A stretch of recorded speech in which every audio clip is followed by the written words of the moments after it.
ada hal yang kita tidak sangka, ada hal yang kita sangka. Jadi benar-benar yang kita jagokan di audition itu hari ini kurang perform secara bagus, yang kita tidak jagokan yang kita jagokan, apa ya? Yang tidak kita jagokan ternyata bagus di hari ini. Ada nggak sih peserta yang mungkin Bunda favoritkan di malam ini penampilannya? Ada, tentunya ada. Ya tentunya nanti ya. Setelah nanti kita selesai, udah masuk spekta mungkin bisa dikasih tahu. Tapi ada tadi yang kelihatan kok dari gestur aku memuji segala macam itu kelihatan kok. Melihat progres peserta Indonesian Idol tahun ini mungkin seperti apa, Bu? Seperti yang aku bilang sebelumnya bahwa Indonesian Idol season 13 ini season horor. Artinya semua penyanyi hampir semuanya bisa nyanyi. Kalau kita bisa compare sama tahun-tahun sebelumnya, gap antara satu penyanyi sama penyanyi yang lain tuh kayak terlalu jauh. Ada yang ya nanggung, ada yang oke kurang. Tapi hari ini atau season 13 tuh benar-benar yang rata-rata semua bisa nyanyi. Hanya memang kurang hokinya adalah ketika mereka memilih lagu, mereka memilih aransemen kurang pas aja sama mereka gitu. Bun, ada tantangan nggak sih dalam mungkin memilih peserta untuk nanti ke babak selanjutnya gitu? Tantangan gimana? Ini akan menjadi tanggung jawab besar bagi para juri kan, Bun, ketika mengerucut menjadi 15 besar nanti, Bun. Enggak, aku rasa kita semua sudah sepakat ya bahwa ada memang yang kayak hari ini kita sudah tahu siapa yang kita tidak akan selamatkan. Jadi benar-benar yang kita berlima nih sepakat bahwa misalnya saya juri Maya Estianti atau misalnya Judika atau Rosa yang menyelamatkan peserta itu bukan keputusan sepihak, tapi benar-benar keputusan bersama. Jadi benar-benar hari ini kita sudah sepakat siapa yang besok kita bakal tidak akan selamatkan. Karena sudah ketahuan dari performanya juga udah kurang bagus gitu. Cukup menjadi kebanggaan nggak sih mungkin dalam Bunda menjadi juri di Indonesian Juri Idol? utama Indonesia. Oh tentu, karena aku selalu bangga menjadi juri Indonesian Idol karena gini, karena Indonesian Idol itu selalu menjadi benchmark label musik Indonesia, para musisi Indonesia itu selalu bilang gini, itu loh kalau penyanyi Indonesia tuh kayak si idol ini, jadi kita bangga bahwa kita walaupun misalnya aku sudah pensiun di dunia musik tapi masih dibutuhkan untuk mencari talenta baru di dunia musik Indonesia. Nah, Bu, dengan banyaknya penilaian masyarakat seperti itu, Bunda sebagai juri Indonesian Idol merasa terbebani atau merasa bertanggung jawab nggak untuk melahirkan bintang? Pasti. Aku merasa terbebani karena kita maunya kalau dulu kan aku menghasilkan karya gimana caranya supaya bisa disukai seluruh masyarakat Indonesia. Kalau sekarang aku sebagai juri gimana caranya memilih peserta yang menjadi pemenang itu walaupun pemenang ada dari vote ya. Cuman yang kita pilih untuk maju ke spekta itu adalah mereka yang bakal disukain orang Indonesia. Bun, kita boleh update sedikit nggak soal persiapan pernikahan kakak Al? Kenapa? Sejauh ini sudah sampai di mana, Bun? Kalau pernikahan Al Ghazali sampai sejauh ini masih mencari tanggal dan masih mempertimbangkan aja kira-kira seperti apa acaranya gitu. Karena memang ini kan belum fix ya.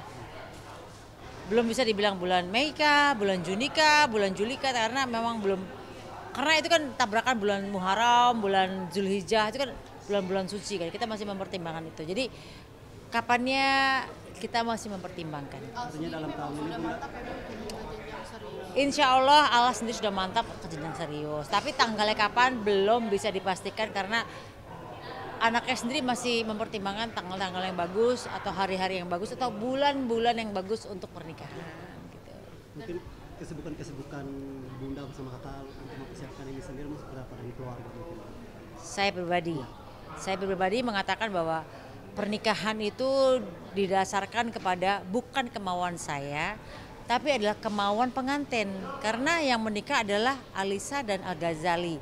Jadi kalau misalnya menikah, ya mereka berdua yang berhak menentukan kapan menikahnya, acaranya seperti apa. Bukan kami orang tuanya yang pokoknya harus acara begini karena saya mau mengundang ini. Enggak. Tapi maunya pengantin seperti apa, maunya. Yang penting kalau saya tanya cuma gini, kalau misalnya kita kumpul nih, kakak maunya seperti apa pernikahannya? Apakah apa pernikahan impian kalian berdua. Jadi kita sebagai orang tua hanya mensupport. Mau kamu mengundang siapapun kita hanya mensupport karena kami adalah orang tua. Itu kalau kami, saya dan Mas Irwan ya gitu. Bun, maaf Bun, tapi kan anak pertama nih, mungkin Bunda sendiri siap nggak sih melepas anak pertama nih? Melepas. Oh, bukan lagi siap. Kalau dibilang melepas, saya pernah melepas mereka bertiga pada saat mereka kecil-kecil, pada saat dulu saya tidak dikasih saya mendapatkan kemenangan di pengadilan sebagai hak asuh anak, tapi saya tidak dikasih. Saya sudah pernah melepas, tapi sekarang melepas yang kedua kali. Dalam arti ini melepas kepada kehidupan yang lebih tinggi, dalam arti pernikahan ujiannya juga lebih berat ya. Jadi ini pelepasan kedua buat saya makanya saya selalu bicara sama suami saya bahwa apa sih kemauan mereka berdua gitu loh. Pernikahan seperti apa yang mereka impikan. Jadi bukan kemauan kita sebagai orang tua gitu loh. Kita nggak mau egois bahwa nanti saya undang kamu ini ya, saya kamu enggak. Tapi kamu maunya seperti apa? Kamu mengundang siapa? Kita sebagai orang tua mensupport anak-anak. Artinya dengan nanti kakak menikah kan Bunda juga mempersiapkan diri sebagai oma, mungkin seperti Oh, kalau aku mempersiapkan sebagai oma nggak usah disiapin, itu pasti akan sunatullahnya akan menjadi oma gitu ya. Jadi aku hanya mendoakan mudah-mudahan mereka berdua ini bisa menentukan tanggal yang terbaik ya gitu. Walaupun itu masih dalam tahap diskusi. Sampai hari ini dia masih nge-WhatsApp aku untuk tanya bagusnya tanggal berapa ya. Ini kan jatuh di bulan Muharram, jatuh di bulan Idul Hijjah. Ini kan bulan-bulan suci yang kayaknya pada masa itu Allah itu menjatuhkan azab ya kan. Jadi kira-kira bagusnya tanggal berapa ya gitu. Dan El sama Adu juga mendapatkan pasangan yang benar-benar support mereka gitu. Oh, kalau El sama Lulu kan itu masih on the list. Jadi maksudnya baru El dulu, baru nanti terserah mau El duluan atau duluan, itu buat aku kembalikan ke anak-anak siapa yang lebih siap duluan. Karena kalau aku sebagai orang tua, aku tidak mau menjadi orang tua yang egois. Aku pengen anak-anak yang siapa duluan yang siap. Karena buat aku kebahagiaan anak adalah kebahagiaan aku.